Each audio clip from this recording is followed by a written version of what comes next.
Ayan guys, kung sa una nating video, ang ipinakita natin is kung paano maglagay ng mga products at saka ng collections, kung paano yan may categorize into collections. So ngayon naman ang pag-uusapan natin is ang tungkol sa paglalagay sa ating store ng ng header. So para makapunta kayo dito, punta lang kayo dun sa inyong store, tapos punta kayo sa products or collection. So, kung kayo ay nanood ng part 1, so makikita nyo tong part na to dun. So, ito yung gagawin natin dito. So, punta lang kayo sa My Store. Yan, i-click nyo lang yan, yung header na yan ng My Store. And then, dito sa may gilid. So, scroll down nyo lang hanggang sa marating nyo yung team settings. Yan, all the way down, makikita nyo ang team settings. So, i-click nyo lang yan. And then, scroll nyo lang yan hanggang sa marating nyo yung logo. At kapag narating nyo na yung part ng logo, so, i-drag nyo lang yung inyong prepare na logo para doon. So, kung hindi pa kayo nakagawa, meron po tayong paggawa ng Canva tutorial sa ating website na yan. Yan. So, gawa lang kayo ng logo, yung simple pero elegant, ganon. And then, kapag na-click nyo na yan, dito nyo yan makikita, syempre. Yan. Diyan yung makikita yung inyong ginawang logo. So, what if etong logo na to gusto mong ilagay sa middle? So, ang gawin mo, mag-scroll up ka.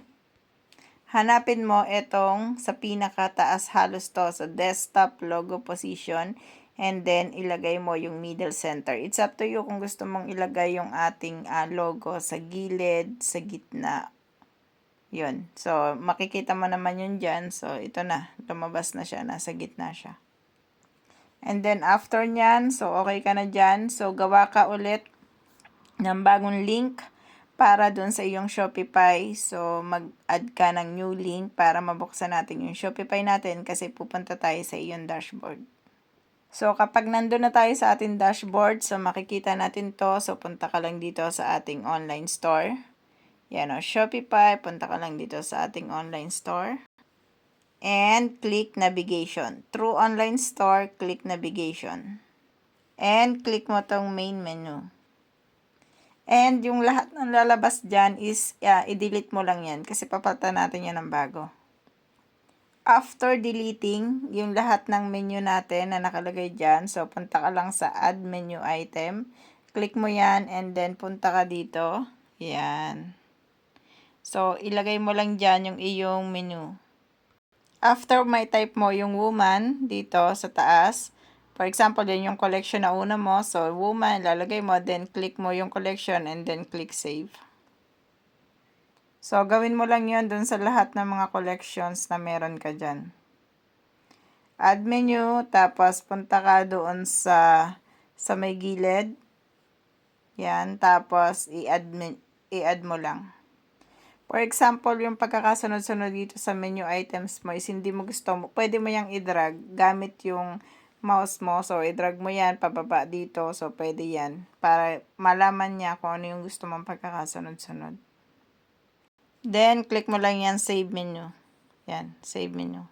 So, kapag na-save menu nyo na yan, guys, so, punta ulit kayo dun sa kanina natin na iniwan na website or na link address ng ating Shopify. So, tingnan natin dun kung ano yung outcome ng ginawa natin.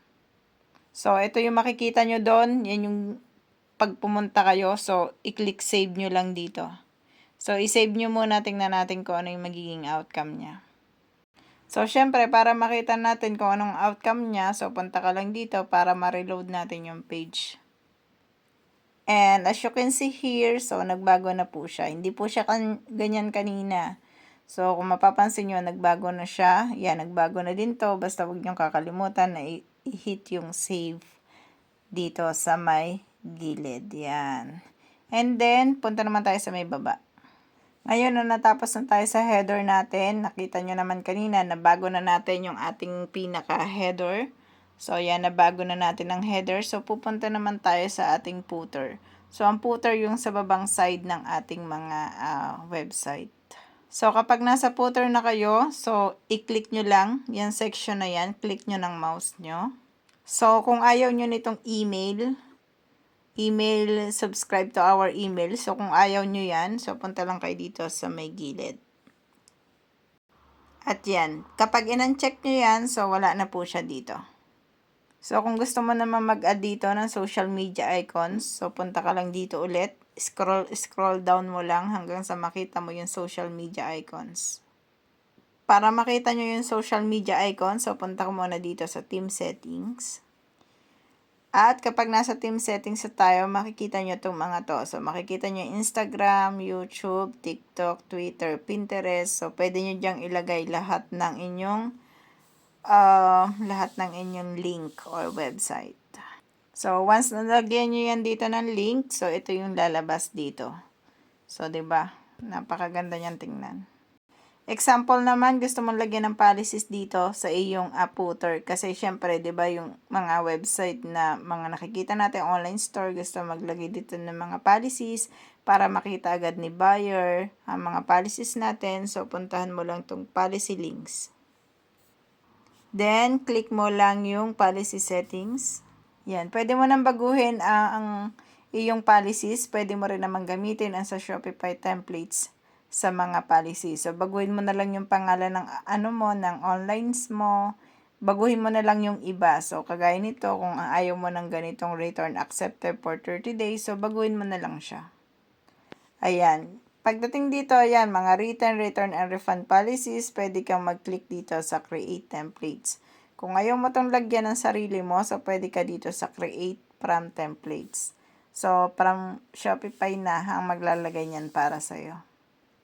As I can say, kapag naglagay kayo dito sa create from template, so baguhin nyo yung mga pangalan ng inyong online store, tapos basahin nyo kung ano yung mga nakalagay doon. Yung mga hindi kayo pabor, so baguhin nyo na lang. Pagdating sa shipping policy at saka sa contact information is, ikaw na talaga yung maglalagay niyan. So, ikaw yung gumawa niyan, dito, lagyan mo dyan kung ano yung gusto mong gawin, na shipping policy mo, kung gusto mo 7 days return, ganon, or whatsoever, ikaw nang bahala dyan. So, kung gusto mo makakita ng mga shipping policies, pwede ka magbasa sa ibang mga store para meron kang idea. And then, pagdating naman dito sa contact information, syempre, lalagyan mo rin yan ng contact information para sa pagtitiwala sa'yo ng iyong mga buyer. Once okay na yan lahat, so, i-click nyo lang ang save sa may gilid or right side mo.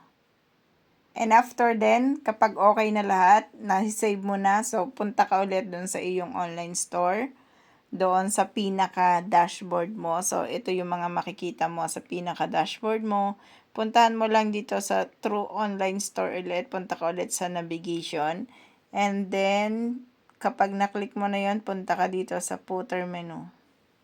And then, gaya ng ginawa natin kanina, so, i-delete mo lang to. Kung may nakalagay dito search, so, i-delete mo lang yan. Then, add menu on it ulit. And then, ilagay mo lang dito kung ano yung i-add mo ulit. Yan. For example, ang ilalagay natin dito, ang ipipaste natin dito ay yung policies. So, i-click mo lang yung policies. After clicking policies, so, i-save mo lang yon. And then, ganun lang ng ganun. So on lang ng so on hanggang sa milagay mo na yung privacy policy mo, refund policy mo, shipping policy, terms of service. Once okay na, nalagay mo na sa footer mo lahat ng mga gusto mo makita sa footer mo. So, click mo lang yung save menu. After nun, punta ka ulit dun sa isa mo kanina na nakatenga na website ng iyong online store. So, punta ka lang dito sa may baba. Makikita mo, i-click mo to, nasa baba na to kasi babaguhin na natin siya. So, i-back mo lang yung footer na to, yun dito, i-click mo lang yan. And then, sa pinakababang side ng homepage, makikita mo ang footer. So, yan, makikita mo ang footer dyan, then, click add section. Sorry, click add footer pala. Click add footer, hindi click add section. Yan, after clicking dito, sa may baba, yan, dyan. After clicking yung add block na yan, so, punta ka, ito yung makikita mo. So, i-click mo lang yung menu. Tapos, i-remove mo na tong mga titles na to. So, i-remove mo lang yan. So, ito, mariremove mo siya dito. So, ito yung ano niya, ito yung title niya. Para ma-remove natin yan, so, punta ka dito sa may gilid. So, makikita mo yung quick links na yan. So, iburahin lang natin yan. At yan, ganyan na nga yung lalabas sa kanya. So, makikita niya na yung policies mo dyan, lahat sa may gilid, sa may baba, and then makikita mo dito ang lahat ng iyong links or websites mo sa iba't ibang platform. At ang sunod naman natin gagawin is ang Pabicon. So, ano ba yung Pabicon? Ang Pabicon is yung makikita mo na maliit. For example, ito.